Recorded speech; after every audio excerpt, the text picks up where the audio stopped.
Hello, I'm doing geometric sequences again, and this is the formula. A sub n equals a sub 1 times r to the power of n minus 1. And I've got two problems up here. I'm going to show you a couple of nuances to make sure that you're doing everything that's supposed to be right. Hopefully everything will be great.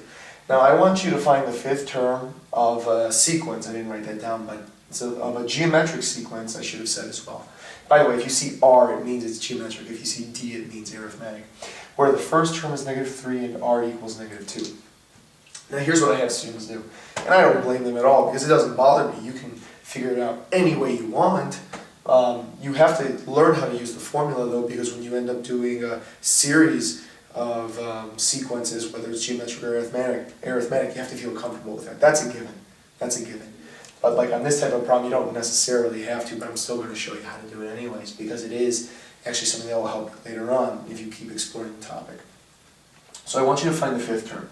So the first term is a sub 1, the first term is -3, and the common ratio, that means how do I get to the next term is -2. So I want to figure out a sub 5, fifth term, which I don't know, equals a sub 1, which is -3, times -2 to the n minus 1. So that's 5 minus 1, which is 4.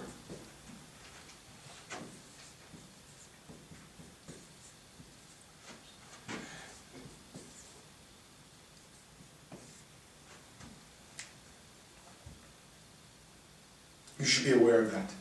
That's what I do. I look at my students too, and they say, well, what are you doing? What a lot of students do is they take -3 times -2, then they take it to the fourth power. That's not correct. There's actually a quantity that exists in here.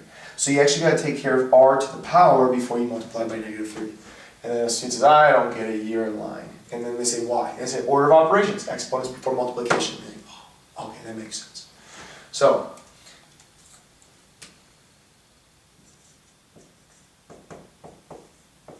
-2 to the fourth is -2 times -2 times -2 times -2, which is 16. And then -3 times 16 is -48. That's your answer. Now, if you don't believe me, that's fine.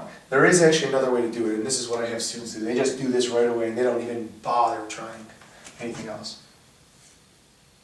So, okay, the first term is -3. I'm just going to go second, third, fourth, fifth. So they say, okay, I keep multiplying by -2. So -3 times -2 is 6. Times -2 is -12. Times -2 is 24. Times -2 is -48. I'm just verifying to make sure they're correct. Of course they're correct though. So either way you do it, I mean, you're going to get the answer, but you should learn how to use the formula. That said, we're going to go ahead and try an example where we want to write a general equation for a geometric sequence. I should have said geometric, but I didn't. With the first term being 3 and r being 4. And basically what that does is, like, if you want to find the 100th term, you can find it. I'm not going to say easily in this case, because that wouldn't be, but I mean, it's easier. So we're going to use that formula, a sub n equals a sub 1 r n minus 1. Now it says write a general equation, an equation. So I'm not plugging in or substituting an n value, okay? So a sub n is just a sub n.